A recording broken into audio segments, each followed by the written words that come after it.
हे guys, welcome back. तो friends, कैसे हैं आप लोग? होप अच्छे ही होंगे। तो एक बार फिर से आप सभी का स्वागत है आपके अपने चैनल अपने ब्लॉग झा फैमिली ब्लॉग पे। तो फ्रेंड्स, आज हम आप लोग के साथ शेयर करने वाले हैं करवा चौथ का पूजा विधि और करवा चौथ का कथा। तो चलिए हम लोग आगे वीडियो में देखते हैं। और आप यदि मेरे चैनल पे पहली बार आए हैं तो चैनल को सब्सक्राइब ज़रूर कर दें, और वीडियो पसंद आए तो वीडियो को लाइक ज़रूर करें। तो बने रहिए मेरे साथ इस वीडियो के अंत तक। मैं आपसे पूरा पूजा विधि और कथा बताने वाली हूँ इस वीडियो के माध्यम से। फ्रेंड्स, इस करवा चौथ पे एक सबसे अच्छी बात है कि इस साल करवा चौथ पे 2 डेट का कन्फ्यूज़न नहीं है। इस बार 1 नवंबर को ही करवा चौथ मनाया जाएगा। करवा चौथ व्रत करने से पति के जीवन में किसी भी प्रकार का कष्ट नहीं आता और पति को लंबी आयु की प्राप्ति होती है। इस व्रत में शिव, पार्वती, कार्तिकेय, गणेश और चंद्रमा की पूजा करने का विधान है। करवा चौथ व्रत 1 नवंबर को है। इस दिन सुहागिन महिलाएं पति की लंबी उम्र के लिए व्रत रखेंगी।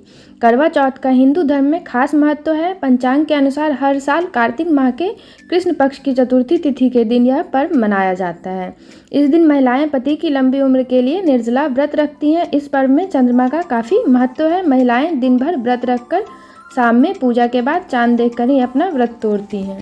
फ्रेंड्स, अब हम लोग करवा चौथ का महत्व जान लेते हैं। ऐसी मान्यता है कि करवा चौथ का व्रत करने से पति के जीवन में किसी भी प्रकार का कष्ट नहीं आता है, साथ ही पति को लंबी आयु की प्राप्ति होती है। करवा चौथ के व्रत में शिव, पार्वती, कार्तिकेय, गणेश और चंद्रमा के पूजन करने का विधान है। महाभारत से संबंधित पौराणिक कथा के अनुसार पांडव पुत्र अर्जुन तपस्या करने नीलगिरी पर्वत जाते हैं। दूसरी ओर बाकी पांडवों पर कई प्रकार के संकट पड़ते हैं। द्रौपदी भगवान श्री कृष्ण से उपाय पूछती हैं।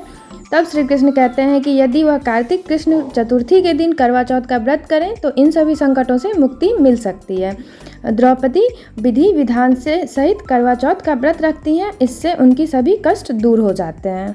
फ्रेंड्स, करवा चौथ वाले दिन अपना पूरा दिनचर्या कैसे रखें हम लोग ये जान लेते हैं। तो सबसे पहले सूर्योदय से पहले स्नान करें और व्रत का संकल्प लें। पूरे दिन निर्जला व्रत रख शाम को भगवान शिव, पार्वती, कार्तिकेय, गणेश और चंद्रमा का पूजन करें।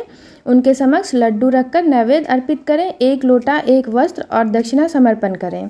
विधि विधान से पूजन करें। करवा चौथ की कथा सुने या स्वयं वाचन करें। चंद्रमा के उदय होने पर चंद्रमा का पूजन कर अर्घ्य दें। इसके पश्चात निर्जला व्रत का पारण करें।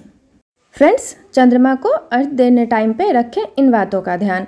करवा चौथ का व्रत चंद्र दर्शन का चंद्रमा को अर्घ्य देने के बाद ही पूर्ण माना जाता है। करवा चौथ के दिन चंद्रोदय का अधिक महत्व होता है। इस दिन व्रती स्त्रियों को चंद्रमा का बेसब्री से इंतजार रहता है। इस दिन चंद्र दर्शन करना जरूरी माना जाता है।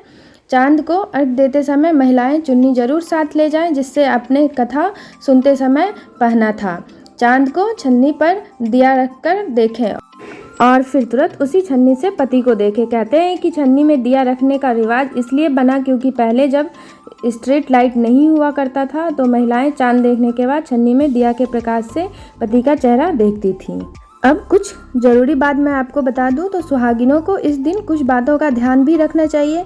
सुहाग सामग्री चूड़ी, लठी, बिंदी, सिंदूर आदि कचरा के डब्बे में नहीं फेंकना चाहिए। इतना ही नहीं, अगर चूड़ी पहनते समय टूट भी जाए तो उसे संभालकर पूजा स्थान पर रख दें। सबसे खास यह कि अपने मन में पति के अलावा किसी भी अन्य पुरुष का किसी भी तरह का कोई विचार ना लाएं।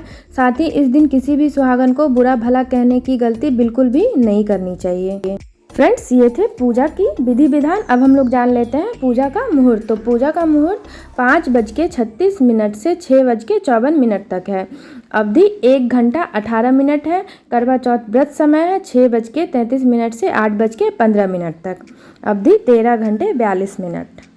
करवा चौथ के दिन यानी 1 नवंबर दिन बुधवार को चंद्रमा आपको 8:15 पे दिखाई देने वाले हैं। तो फ्रेंड्स, इस बार थोड़ा सा लेट है और कभी कभी जो टाइम होता है उससे भी थोड़ा सा लेट हो जाता है, तो थोड़ा सा सब्र तो रखना ही पड़ेगा।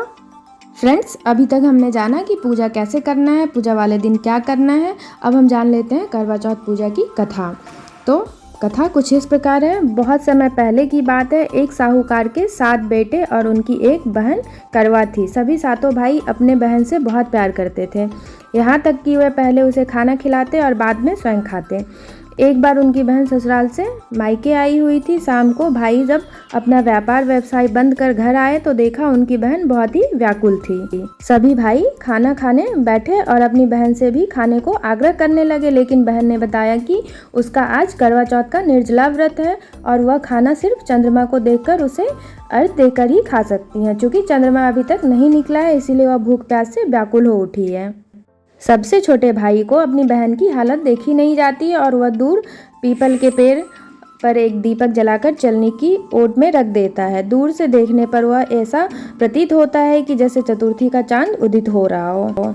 उसके बाद भाई अपनी बहन को बताता है कि चांद निकल आया है, तुम उसे अर्घ देने के बाद भोजन कर सकती हो।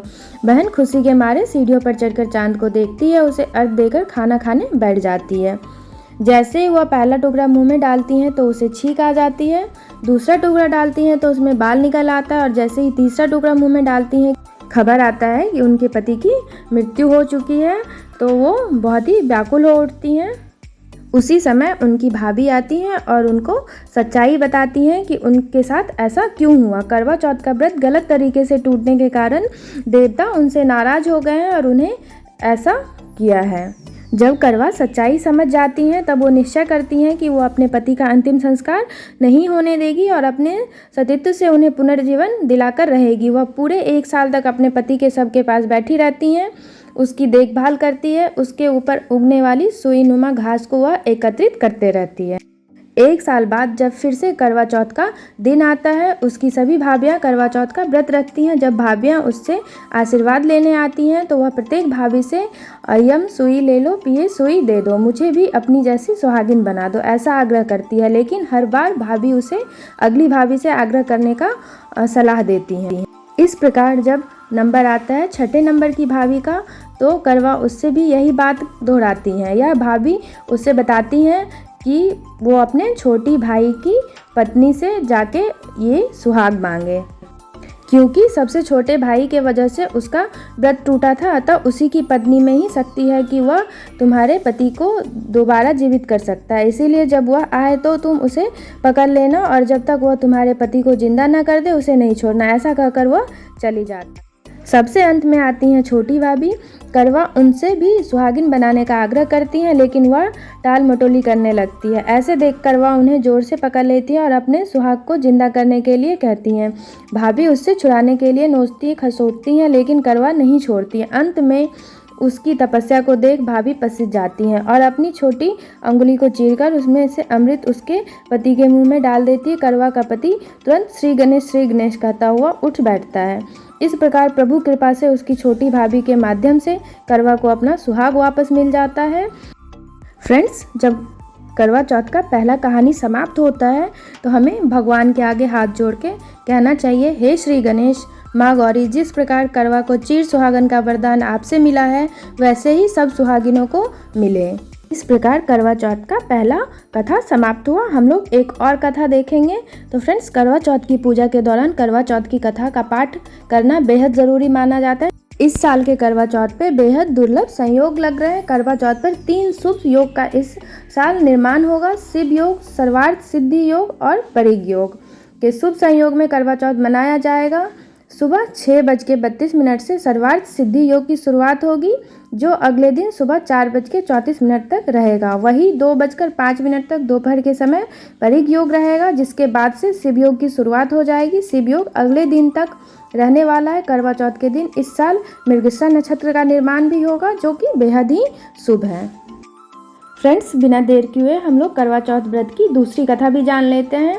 तो करवा चौथ की पौराणिक कथा के अनुसार तुंगभद्रा नदी के पास देवी करवा अपने पति के साथ रहती थी। एक दिन उनके पति नदी में स्नान करने गए थे तो वहां उन्हें एक मगरमच्छ ने उनका पैर पकड़ लिया और नदी में खींचने लगा। करवा के पति उन्हें पुकारने लगे। आवाज़ सुनकर जैसे ही करवा दौड़कर नदी के पास पहुंचती है तो उन्होंने देखा मगरमच्छ उनके पति को मुंह में पकड़कर नदी में ले जा रहा था। यह देखकर तुरंत ही करवा ने एक कच्चा धागा लिया और मगरमच्छ को एक पेड़ से बांध दिया। करवा का सतीत्व इतना मजबूत था कि वो कच्चा धागा टस से मस नहीं हुआ। अब स्थिति ऐसी बनी थी कि मगरमच्छ और करवा के पति दोनों के ही प्राण संकट में थे।